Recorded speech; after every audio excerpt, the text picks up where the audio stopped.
the most conservative attorneys in their little black dress with their fabulous black nails. So there are no rules anymore in nails. That's what's exciting. Technology, your artistry, putting yourself out there, being bold. This is your time as nail professionals to raise your prices, to charge what you're worth, and to go bold. You know, that accent nail that we saw several years past, gone, history. Now what has replaced it is more interesting ideas and textures. So that's what I'd like to share with you.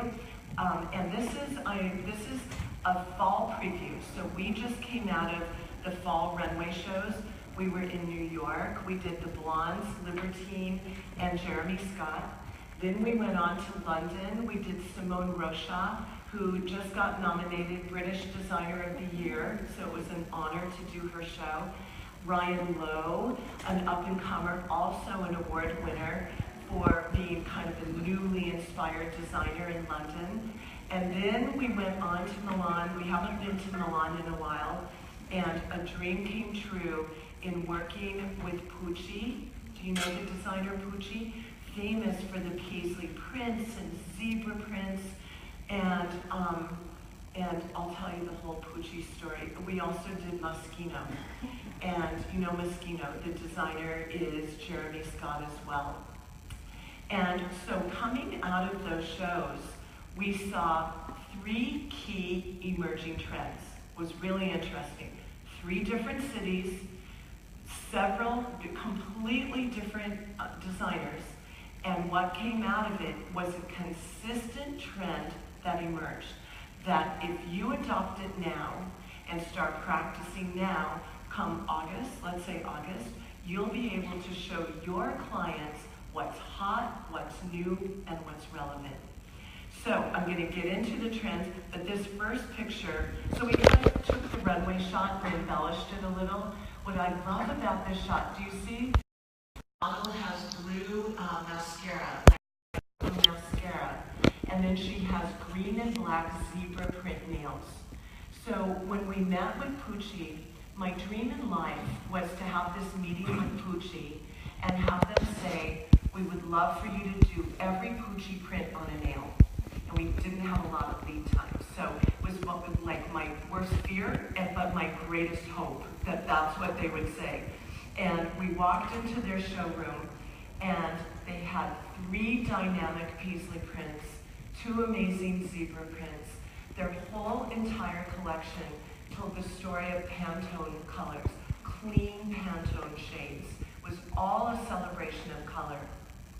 I met the designer and the stylist, and I turned to them and I said, so what's your vision for nails?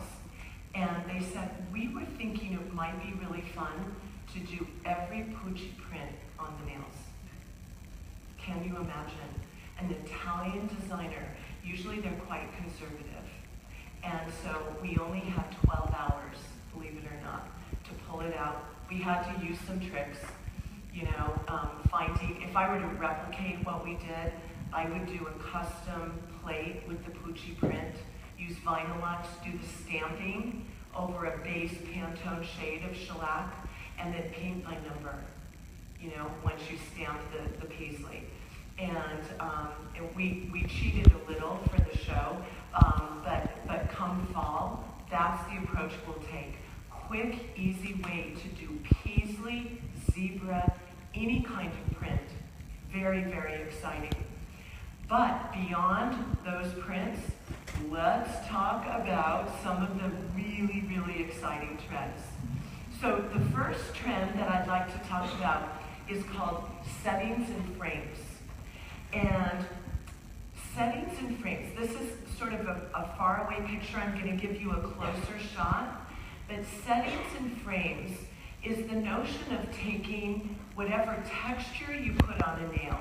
Like if you want it to look like an opal or a ruby or a gemstone, is to put a frame around the nail like it's actually a cocktail ring or a precious piece of jewelry. and then put little settings, little prongs that look like the nail is actually a stone or a gem that has been locked down onto the nail. And so this idea of framing the nail means that nails are becoming more precious. So less funky, less deconstructed. It's not about the random foil. It's about precision. And if we go a little tighter, you can see that the net result is a very polished fashion story, very elevated. We saw a whole idea for fall that is spellbinding beauty, where it's dramatic, it's detailed, a lot of intricacy that went into the nails. We saw this in every city, New York, London, and Milan. Now, if we look really close, actually I'm going to introduce you to the artist who created some of our very favorite looks. Shalina Robinson, you can meet under camera at our runway show today at 12:15. And then we have another one in the afternoon. Heather Davis, another very inspired creative artist. They came up, and I'm going to show you a huge tight shot of the nails. Wow, that's what we're talking about. Putting together, on the far left side, it almost looks like a matte finish raw stone done with liquid and powder and pigment. And it's left matte finish. So it's L&P, you do the interesting marbling technique, and then you wrap that frame and do the setting on it, and you see how it looks like your favorite cocktail ring. That's the idea. The one step above was the favorite look at the blondes. We did 26 unique looks for the blondes, but that was the favorite look. Does anyone ever see Josie from Yahoo.com on GMA and Entertainment Tonight? He's a fashion reporter. He came backstage at the blonde show and needed one of those nails. He was wearing one on his pinky. So it's like, yay! But look at that fabulous, a little rim that you can create. You know what's fabulous? Our new Duraforce top coat. It's a little bit thicker, it's a little stronger. You can finish the nail that you do, then take a little Duraforce around the outside, and then you can chrome that frame, and then put a little more shellac top coat and put the beads in. So easy breezy, couple of minutes, done. But do you agree that it's precious, it's different, it's new, it's really something that is elevated. I love also the gunmetal version where we actually put a chain around the outside. You know, not for every client, it's for me for sure. Like I would wear that for 3 weeks and I wouldn't lose a single chain. You know, you have to be dedicated to your nail art. So do you think this is something you would try? Do you like, it's cool, yeah? I think it's fabulous. So settings and frames, definitely a trend. At Brian Lowe in London, this is kind of a wide shot of the collection. Very playful, very girly, lots of ruffles, and this is fall collection. So I see also colors sort of blurring from season to season. You know, designers like Brian Lowe, he wants to exhilarate you when the weather gets bad. You know, it's time to have fun and wear color. So what we did, I'm going to go a little tighter. Look at this fabulous shot. So these nails were done by Winnie Wong, and Brian Lowe has a little street edge, but a lot of refinement. So I love the combination where Winnie did a graffiti print on the nail, using a base layer of shellac, detailing it with Vinylux, and then she kicked that frame around it to polish it off. So what it said is, I'm a badass, but I'm a refined badass. I've got style, I've got refinement. So there's Winnie Wong. Winnie was the winner, by the way, of Nail's Next Top Nail Artist last year. And Natalia Altai, by way of Ukraine, she now lives in Scotland. She did 600 gold frames. We pre-make all the nails. So when we go to Fashion Week, boom, boom, boom, we size them, we put them on 600 gold frames. So find her on Instagram. We'll have to get her Instagram. And she'll give you some tricks. Believe me, she can do gold frames in her sleep. And what's cool, there they are, the nails. Like, super awesome, right? It was like Japanese inspired newsprint combined with something precious and regal. I love that kind of high-low. And then to set off the collection, we did a chain from the pinky to the thumb, and there was also in the clothing like a chain from the shoulder to the hip. And so it looked cool. It was like a lot of movement, a lot of shine, really, really fun.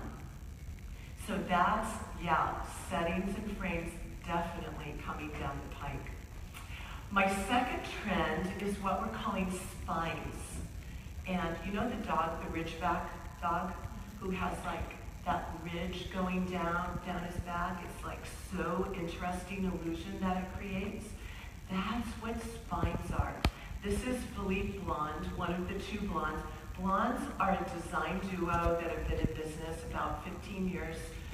When you see Beyonce in a fabulous gold corset, or you see Lady Gaga or Katy Perry, these corsets are all handmade by the blondes. Every detail. They're worth hundreds of thousands of dollars per piece. And we've been their partners where the work they do on corsets, we do on nails. As intricate, as beautiful, as a high level craftsmanship as what they do in clothing. But spines, let me explain, and done again by Shalina and Heather. Let me show you a tight shot. So this actually combines the settings and the frame, the prongs that look like they're holding a cocktail nail down. But these base nails were created with liquid and powder and then a spine of Duraforce. But you could also build the spine up with gel. You could easily use Brisa gel. The idea is the vertical center of the nail is a higher upper arch, and then it dramatically falls and tucks to the sidewall. So it's super sleek on the sides, but it builds up to this illusion. And if you use clear gel or Duraforce to create the spine, from the side view, it almost looks like a magnifying glass. It's really cool. You look through that top layer and you see that base color just illuminate through the spine of the nail. So instead of just doing like ordinary upper arches, do extraordinary upper arches. Spines that give the nail a completely different illusion. So again, I think the notion is instead of wearing the cocktail, actually what I would do, I would wear the cocktail ring and then I would wear the cocktail nails, like overly adorned. You know how the trend is to wear a lot of rings on your hands. Let your nails be the jewelry. But this set of nails, as precious, as beautiful as they are, simple techniques. And when we launch our fall collection, which will happen, actually we'll do a preview of it at the premiere show in June, and then the collection is available this summer. We'll have all the how-tos, we'll have all the trend classes to support many of these looks. So what do you think? Do you like spines? It's cool, right? I've been playing with my own upper arches, like going a little more dramatic, but I think the key here is to make it clear so it looks like that magnifying mirror. All right, let's move on. So my last trend is called geodes. And does anyone know what a geode is? Right? It's like a geological wonder of nature. That's my explanation. Where you would see this rock that opens up, and inside sort of the, the channels of the rock are beautiful crystals. And so it's this dimensional illusion of a geode that we have discovered that we can create using nail product. And at Fashion Week, we did a ton of geodes. This one, it's a little hard to see, but instead of the spine, there's actually, it almost looks like a flat plane of granite on the nail. Hand painted, hand sculpted, completely made of liquid and powder base, finished with Brisa gel. And to get that flat, shiny plane was Lauren Weyerman did this particular nail. She took a little piece of plastic, put it on the top of the gel. She did my nails. I was wearing geodes. I put my hand in the lamp, came out, and she kicked off the little piece of plastic, peeled it off, and there was this shiny, flat plane of granite stone. Was the cool. It looked like I was really wearing stone nails. So let's take, there's Lauren Weyerman, the famous Lauren Weyerman, Tori Bastian as well. She digs her own crystals, Tori Bastian. And so she's our crystal queen. She really knows how to bring these trends to life. But check these nails, you guys. It's phenomenal. I'll talk about the ones on the upper right. Those are created by Tori Bastian. Again, it's mixing pigment with liquid and powder, and then finishing it off with gel, putting a little line of glitter to get that crystalline inner part of the geode. And then look at the prongs, kind of nailing that cocktail ring down to the nail. I think the center one also, just beautiful high contrast, the blues and the golds, the prongs, the settings. So you see the trend, right? It's really new, it's really fresh. The red one that you see down here is kind of a spin on not quite the geode, but I would say more the framing, where the base nail was done with liquid and powder and pigment, left matte, and then with Duraforce, the little silver frame was put around it and then chromed. So instead of chroming the whole nail, we chrome just the parts that we want to have accent the base nail. And the end result is just great. So that's a little sneak peek into what you're going to see for fall. Enjoy your slick, smooth nails now, because come fall, it all changes. We're wearing jewelry on our nails. What do you think? Love? Fabulous. And speaking of spring, summer trends, at 12:15, and when's our other show, Rox? 1:45? I think 1:45. Come by and we'll show you spring, summer as well. So this was fun, and the fun continues. The woman to my left is, I have such admiration for Ashley Gregory. She's innovative, she's smart. She has really made a name for herself, another extremely famous nail pro, and a home girl, Chicago girl. So let's give it up for Ashley Craig. Thank you. Thank you. How exciting are those fall nail trends, you guys? I cannot wait to take that back to my clients. So once you've learned through the seasonal trend classes how to create these amazing works of art, how do you share with the world that you're the destination for these fashion-forward nails? How do you communicate to your clients? Instagram, tweets, I heard. Facebook, exactly. So all forms of social media. So looking forward at where we're going with trends in social media, I want to take a step back and look at where we are now in order to move forward with it. Right now, social media is a little bit of everything. It is a clearinghouse for ideas. It's a great way to communicate with your clients, again, what you offer, what you're about. It's a great place to network with other nail pros, to find that like-minded community of troubleshooting, maybe trading a little client story, or maybe some challenges.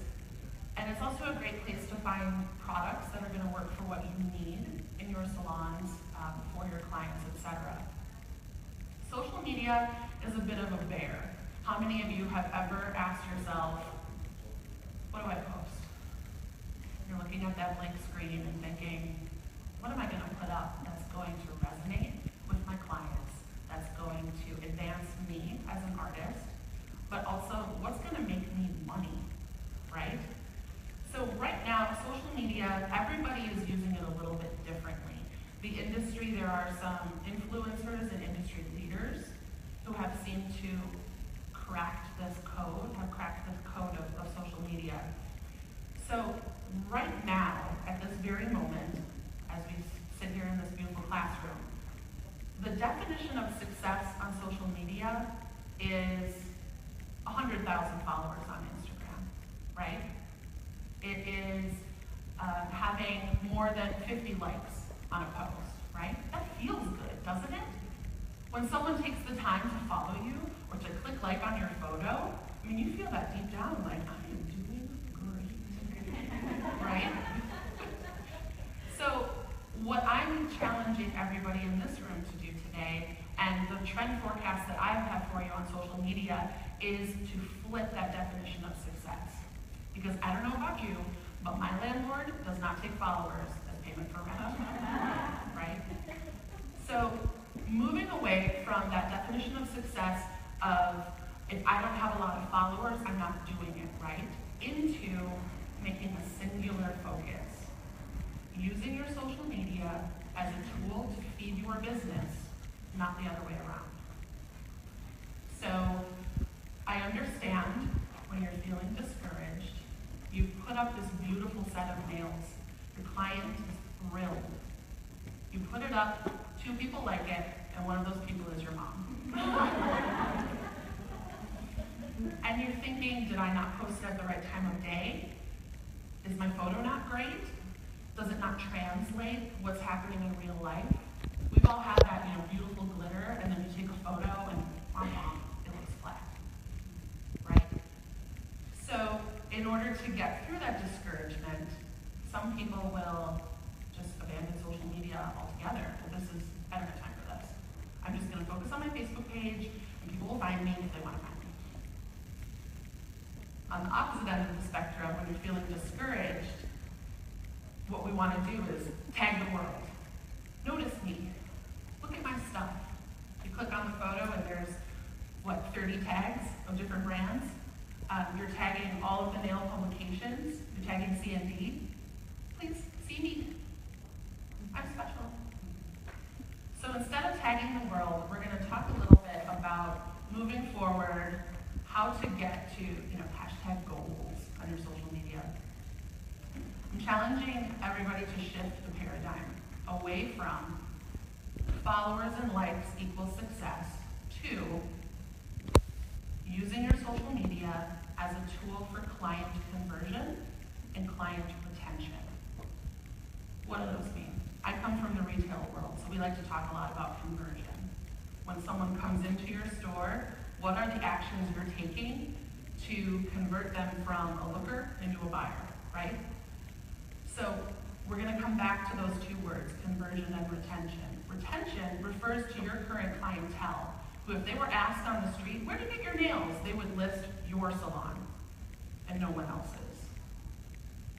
So using your social channels as a way to convert lookers on your profile into clients in your chair, and then encouraging your current clientele to rebook.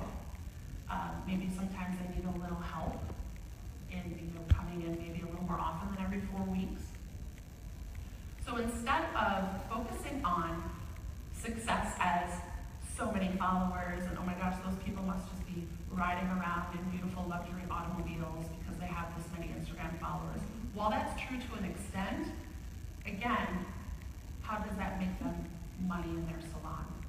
So what I would suggest everybody think about is your number of followers on your page. I mean, I'm here with 1,635, but somehow I'm here speaking with you because I found something that works for me. My audience is fellow nail pros. You want to focus on 1 follower equaling 1 client. If I had 1,600 clients, I would be so tired. So how do you get there? How do you figure this out? Well, the great thing about having a strategy with your social media and the upside to it is when you have a strategy, you know what's working. And when you have a strategy and it's not working, you know what to change. So, your action plan. If you're scratching your head and thinking, what is this girl talking about? How do I do this? I'm already posting things. I'm already running discounts on my social media. I'm looking for referrals. I'm doing Facebook Lives. You want to start with a goal. How many of you use GPS when you're driving around? Google Maps, right? I'm a Google Maps girl. Using social media without a clear defined goal is like trying to use your GPS without entering your destination at first. We're just driving around. I'm gonna try over here, I'm gonna take a left. I might not get where I wanna go, but I'm working hard. So having a clear defined goal about your social media, what that actually means is, what are you working towards? Are you working towards those conversion and retention goals?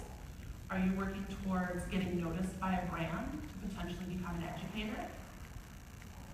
So really have a think about what your goal is, your why. Why are you on social media to begin with? For a lot of us, it's to get more clients, right? So focus on your strengths. What sets you apart in your geographical area, whether it's your neighborhood, your city, your state? What do people come to you for? Are you a beautiful spa filled with luxury products and a fantastic client experience? Are you edgy with super cool, fashion-forward nail art? Figure out what your strengths are and make them a part of your brand story. And then determine your niche. If you have a really fun salon filled with lots of nail pros and there's so much personality and every day in your salon is like a fabulous reality show, share that. There's a lot of great video tools that you can use that will get that personality across a lot better than a still image. And then figure out who your ideal client is. Who do you want to see walk in through your door when it opens every day? Who is she? Where does she shop? How old is she? How old is he? Where would you find her on a Saturday afternoon? Use those decisions about that client to drive every decision you make about what to post. Would she find that interesting? What bloggers does she follow? Maybe one of them could come to you for a free service in exchange for her posting her fabulous nails. There's lots of different ways to reach that ideal client, but what these all have in common is that they're focused on that singular goal. And then find your voice. Are you super hilarious like me? Are you arty? Do you like to be the first to have every new product that rolls out? Speaking with a consistent voice on your social media will help your clients understand what it is that you are about. All right, so action. Once you've determined your goals, you know your brand story, you know what you're about, and you use those things to inform all of your posts, well, what the heck am I going to put on my Instagram? I have all these decisions made. I know what I'm about. I have a goal. And still, when I hit that plus sign, I'm drawing a blank. You want to make sure that you are putting your best foot forward. Moving forward, we're going to see more and more social media savvy nail professionals. Best foot forward means professional voice. We're leaving our thoughts about our ex-boyfriend out of it. We are making sure our photos are just meticulously edited. And I know this is a hot button issue in the Facebook groups, I see it all the time. Editing photos is lying. It's not, because cameras can't catch what the naked eye can. So moving the brightness up and down and the contrast and maybe adding a couple little sparkles, it's not false advertising if you make the photo look like what's happening in real life, right? So revisit what you have on your feed now. when you pull up your Instagram, your top 9 photos in your profile, that's what people are making the decision to follow you. That's what it's based on. What those top 9 photos look like. Is this interesting to me? Is it relevant? So using a bio, your Instagram, your Facebook bio, etc., making sure that it looks as clean as your website. Being able to book with you, that information should be the easiest thing in the world to find. How do I book with you? Is it your phone number right here? Is it your contact button on your business profile? Is it your website? I shouldn't have to click more than twice to get an appointment with you. And then edit. Edit, edit, edit. Our clients have a very short attention span. So you want to make sure that you're editing down, it's not super wordy, and you're hitting them with the punch right away. Look at these nails. And then try new features. We have Facebook Live, we have Boomerang, we have Instagram Stories now, we have Snapchat and fun filters. So as I referred to earlier with your videos, that's when you show your salon culture. That's when you show what you're really about, your personality comes through. I do recommend for Facebook Live, only use it for events that you would write an invitation for. If you were going to send out, in old school when we used to send out postcards, if it's something that's that big of a deal, that's when you Facebook Live. Because I'm seeing, and you'll see moving forward as more people get comfortable with Facebook Live, we're going to be Facebook Living, brushing our teeth in the morning. And we want to make sure that it's still special. And last but not least, challenge yourself to hold yourself accountable to those goals. So I want you to pull out your phones, because I saw you all taking photos earlier. Pull out your phone and go to 30 days from now in your calendar. We're all going to hold each other accountable to this, right? So whatever your goal is on your social media, if it is to increase your presence by getting more followers, etc., that's fine. Once you have a good base, you can then work on your goals. But pull out your calendar, set a goal for yourself 30 days from now, and set a reminder to check back on it.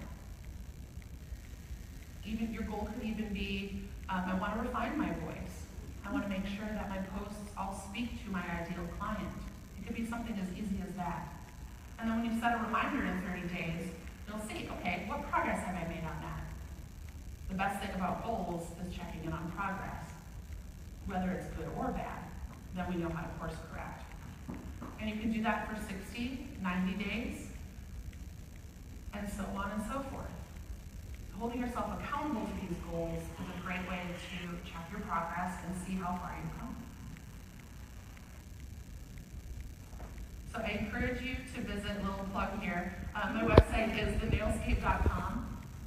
Please come over. I have lots of posts that are even more in depth about, I love talking about social media, and we have posts about professionalism. There's swatches and fun things like that, but we really get into how to, if you're looking for more information about the goals that you're setting, how to make your bio convert lookers into buyers. And of course, all of my social media handles are there. Follow if you like. And I thank you so much for your attention. And bringing up our next industry expert, of course, we all know and love, Doug Schoon. Thank you. Wow, great presentations. We've learned about what fashion is coming and how to use social media, which is huge. Do I have any Facebook followers in here? Good to see. Facebook to me is magnificent, and there's so many other tools on the internet now. But it really allows me like a megaphone that I can scream around the world with. And for you, of course, you want to use it for finding more clients in your locale, but you can also use it to learn from some of the best nail professionals in the world. And learn from people in other countries that you would never have a chance to ever meet. So powerful tools. And this is all about information. It's all about using information wisely and using information to your advantage. Now my presentation is going to be quite different because I'm not going to talk about fashion, I'm not going to talk about social media, but I'm going to talk about some information that's really important for you all to have and to understand. is our industry is constantly under attack. We're always being scrutinized from day one. From the day you start in the salon, people are looking at how you sanitize and disinfect, how well you control your products and keep them off the skin. These are all things clients are becoming more aware of as well, and so are regulators. Regulators are paying closer attention to our industry than ever before. And there's some potentially harmful legislation that's coming our direction that I want to tell you about, and how our industry can protect itself. And at the same time, we can elevate standards and become a stronger and more powerful industry. So, first thing I want to talk about is some potentially harmful regulations that are coming out of California. Now, I live in California, so it's okay for me to bash it.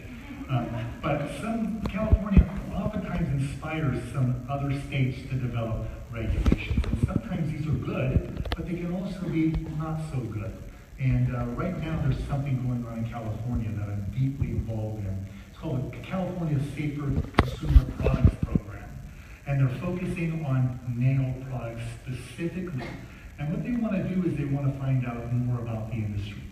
So they're talking to experts from academics, manufacturers, associations, activist groups, and other government agencies. They're all coming together to try and better understand the nail industry.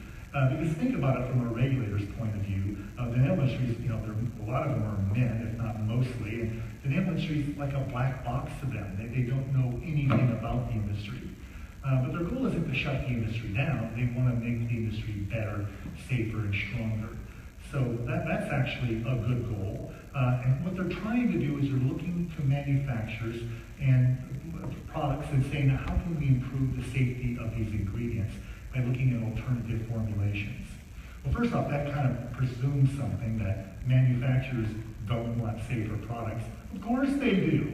It's in manufacturers' best interest to have the safest products available and to provide you with the instructions and the information you need, like safety data sheets and warnings on the packaging, how to use the products properly, so that you can work with them in a safe fashion.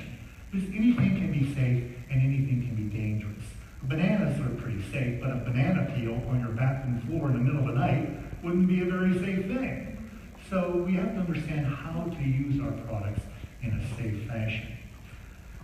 Now, this all sounds good, and ultimately this could be very, very good for our industry. Our government is taking science information, the government's taking science-based information and facts to understand the industry. So this all sounds so good, so what could be the problem here? Well, the problem is that also involved in this are activists, which are same as NGOs, same as pressure groups. Now, I'm an activist myself, so I think activism is an important thing to be. But when fear is your weapon of choice, when you try to scare people into doing what you want, that's not necessarily such a good thing. Just create a lot of irrational fear that doesn't help solve any problems at all. If anything, it might scare people away from having their nails done. We don't want to do that. We want to make the industry safer. At the same time, we're bringing more clients into the salon. Because if you think about it, the safer we make our industry, the more likely more people will want to come and have these nail services. So it's in everyone's best interest to make the industry as safe as possible. But that needs to be based on facts, not on fear and creating irrational fear. So what's the difference between a fact-based approach and a fear-based approach? Well, it comes down to really two important words: hazard versus risk. Now, in most people's mind, those are pretty much the same thing. Hazard is a risk is a hazard. But it's not true at all. And that confusion between these two words is what's causing most of the confusion in regulations and most of the confusion in our industry today. So by the end of this presentation, I'm hoping you will understand the difference between hazard and risk. And not only that, I'm hoping you'll understand why these are so important to understand. Now, the slide's a little cut off there. It's all not on yours, is it? Good. Many are confused and they don't understand these things. And largely, it's because the media has confused us. The media has used the word risk or odds, just throwing them around in really impossible to understand ways. They'll use percentages, for instance. They'll say such and such increased by 100% last year. Well, that sounds terribly scary. But wait a minute, it happened a one person last year, and now it happened to 2 people, it increased 100%. So the media will use these words in a way that maybe sensationalizes the issue, but really doesn't bring information to us so we can better understand what's going on or how we can address this. So first thing I want to talk about are what do odds mean, because this is something we're really, really confused about. We live in a risky world. If you're not prepared for risk, you're not prepared for life. Just driving here in your car is a risky business. But we learn how to drive safely so we can minimize the risk and get here and get home without having an accident. So I have a little short video that will kind of tell you what I mean about this. I want to ask you a question straight out, flat out. I want you to give me an honest answer. What do you think the chances are of a guy like you and a girl like me ending up together? Well, Lloyd, it's difficult to say. We really don't. Hit me with it. Just give it to me straight. I came a long way just to see you married. Just least you can do is level with me. What are my chances? Not good.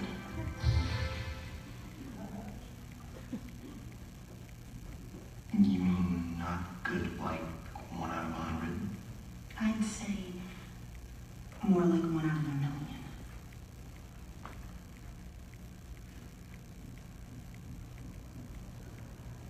So you're telling me there's a chance?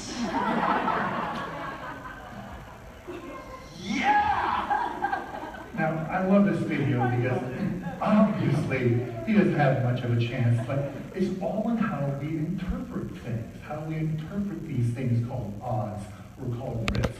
The odds of being killed by a shark are 1 in 3 over almost 4 million, or being struck by lightning is 1 in 9 million. But people are afraid of swimming in the ocean because they might be killed by a shark, but they're not afraid of riding a bicycle. We give those to our children. So clearly we're kind of distorted on what risk means. Many people will think that something's a 1 in a million chance of happening. If it's a good thing, well, it's never going to happen. But if it's a bad thing, then we're afraid it could happen to us, and maybe tomorrow. Well, 1 in a million is 1 in a million. And just because it's good or bad doesn't change the risk of the odds of it happening. So we have to understand that fear can really make us see risk in a different way. If we're afraid of something, then the risks seem like it's more likely to occur to us. And this is what fear-based activists do. They create irrational fear to make you think that things that are really extremely unlikely to occur are just around the door. So we really want to understand this trick because it's often used against our industry and used against our clients to make them become irrationally afraid of things that they should not be afraid of. So the news media does this, fear-based activists do this, and even politicians do this regularly. They distort the risk on purpose for their own gain because they know fear is a powerful motivator. They say sex sells. Nothing like fear sells. Now I could see using the fear in a burglar alarm company. They show a burglar sneaking around your house. You need a burglar alarm, but using fear when it comes to cosmetics, there's no reason for it. We're an industry that beautifies people, makes people feel happier, makes them feel better about their lives. This is a feel-good industry, so there's really no reason for playing on people's fears. What we need to do is give people fact-based information so they can make better decisions for themselves. Mark Twain said something I love. He said, figures don't lie, but any liar can figure. He also said there's 3 kinds of lies. Lies, damn lies, and statistics. People can use statistics to mean anything they want. So don't be afraid when you hear this is 80% or 60% of Americans. Well, that's 60% of Americans they talk to. So remember, statistics can be used in ways to mean whatever the person wants. Don't be impressed by just simple statistics.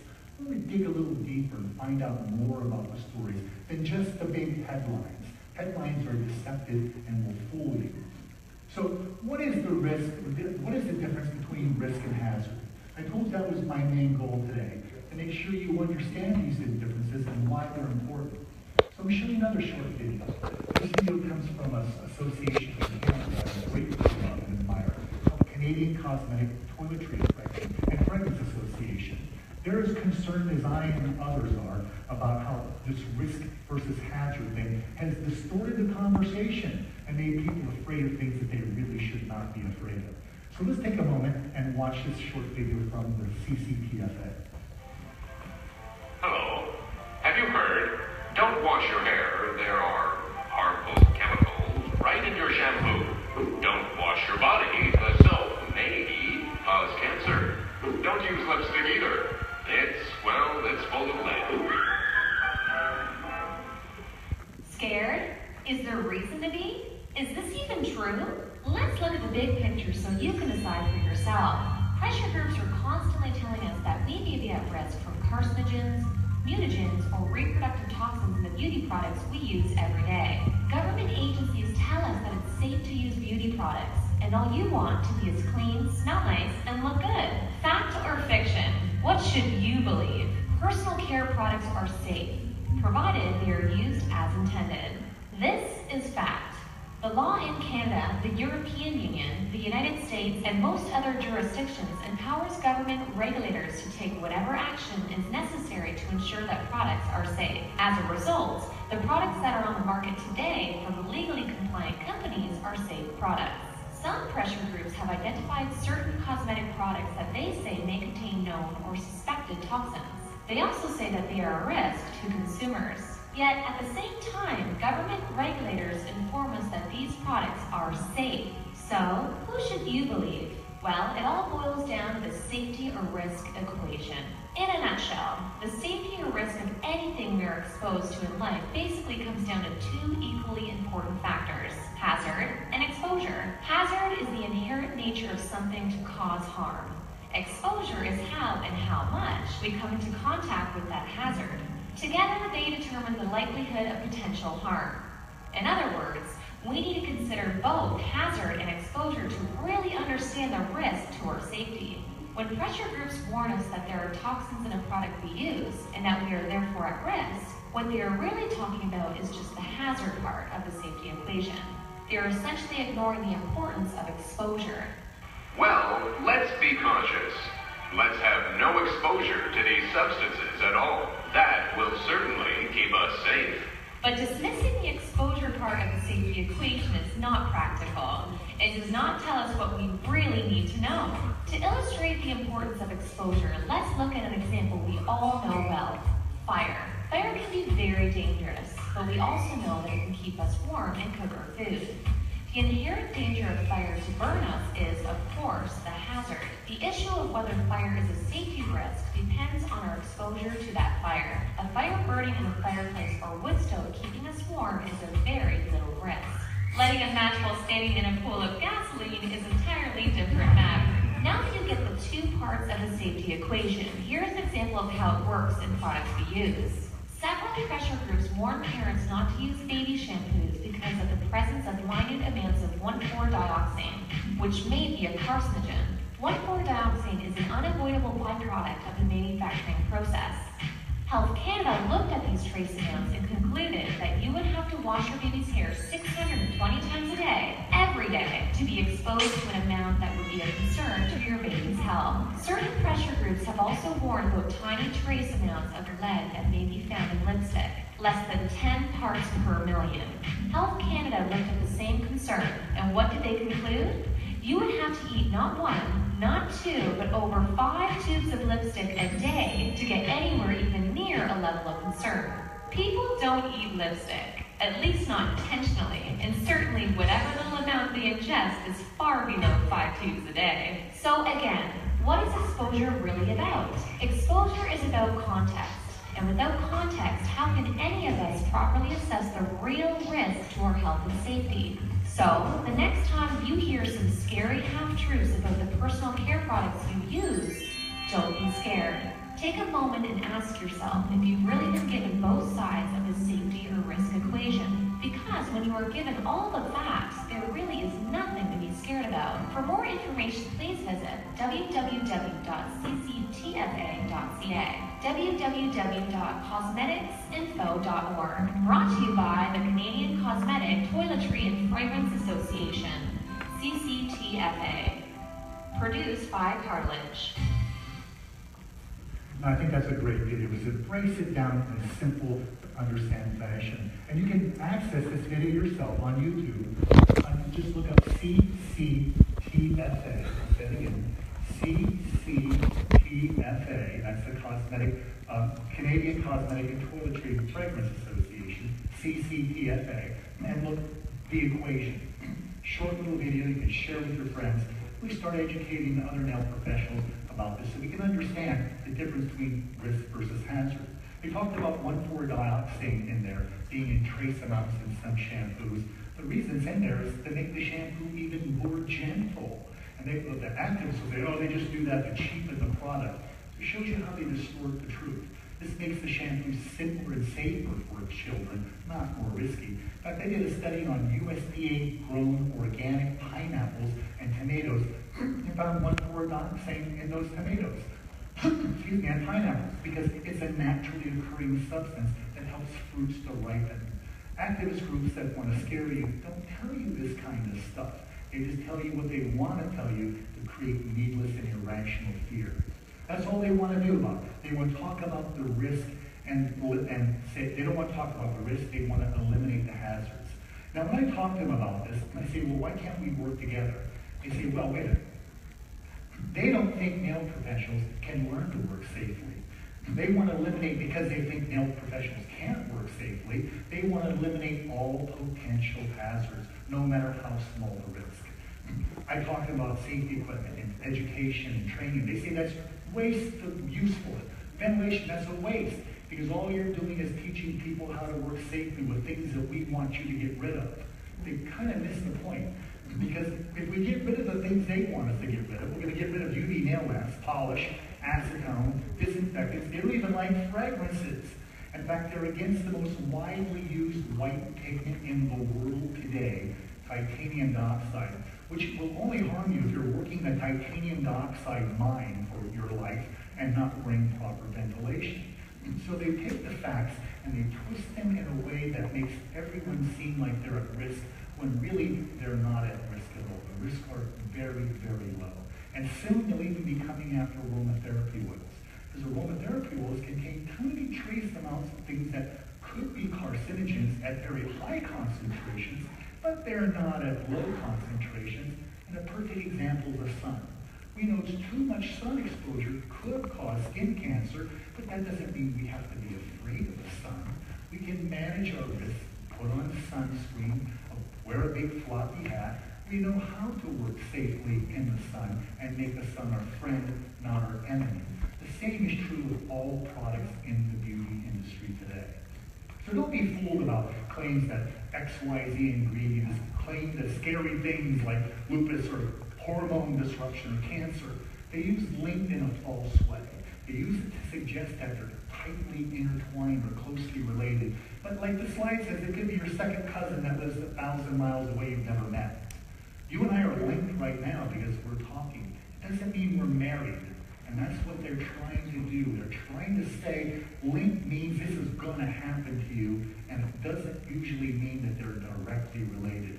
It usually means way off in some other use it could be hazardous. But in this use, it's safe. The scientists in this industry work very hard to make safe products. They have children and mothers too that use these products. So they want cosmetics to be safe as well. So reject any kind of activism that's using fear to scare you into things. You'll notice their emails usually come to you with a donate here button. That's their oxygen. Don't donate money to these people, because they make millions of dollars paying themselves, and they'll just use the rest of the money to create more fear-based misinformation to frighten your clients away from your business. So teach your clients too. Take the time to counter this information to clients, because you know they're going to come to you with the last thing they saw on the Dr. Oz show, who is not a valid source of information, especially about cosmetics, in my personal opinion. So be prepared to be able to educate your clients and tell them that you yourself are educated in this information and you know how to work safely. You're a trained professional. You've taken classes, you go to trade shows, you learn how to use the products in a safe fashion. And that's why it's so important to educate yourself beyond the basics. Just because your clients think you're the greatest, and you may be wonderful and do great nails, but there's more to know than how to apply the products in a beautiful fashion. That's certainly important, but we have to know how to do it in a safe way as well. Which is why I fully support something the International Nail Technicians Association, who's based here in Chicago, is doing on a nationwide basis. Jan is also involved in this program. We're helping them to develop a certification program that you'll be seeing coming out next year that really is going to raise industry levels.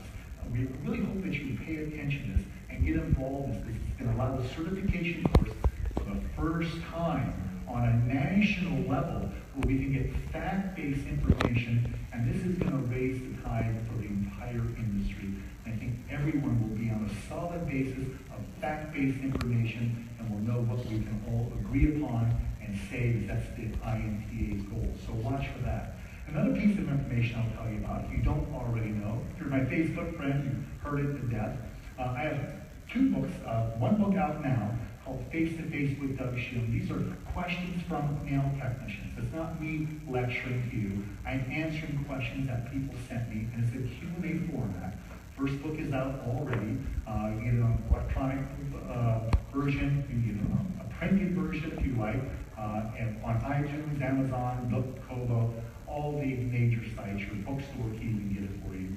And coming in about 5 weeks is the second volume of this book, which is going to be focused mostly on natural nails. The first book was focused on artificial nail coatings, also natural nails as well. The second book is going to have more of a focus on natural nails. And there'll be a third book coming out by the end of the year, all based on my video series, Face to Face with Doug Schoon, which again are answering questions from nail professionals, which I think is the most important thing. Everyone has questions today. If you can get your questions from the internet, you're probably going to get a lot of misinformation. The internet is the wild, wild west of misinformation right now. I think that's going to settle down, and you're seeing a lot more really fact-based education happening now. But make sure you're paying attention and scrutinizing the information that you receive. Make sure it makes sense to you. If it doesn't, start checking out with other people. Just don't accept what you hear without asking why.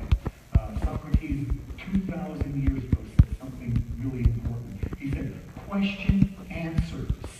It's really important to do. Just don't take the information you hear and accept it. Ask questions about it. Dig deeper. And if a person doesn't have more information to back up why they believe what they believe, then why would you believe what they believe? So remember, question answers, inform yourself more, and the more you know, the better off your clients will be, the better off you're going to be, and the better off the entire industry will be. Thank you for your time.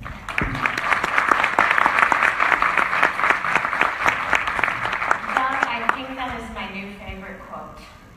As Jan can attest to, I am the question-answer kind of person. And speaking of questions, that does bring us to our next segment, to open it up to the audience, as I'm sure you have now all been able to see a little bit into different aspects of the industry. It may have brought some questions to your mind, and we'd like to open it up for questions from you to our panel.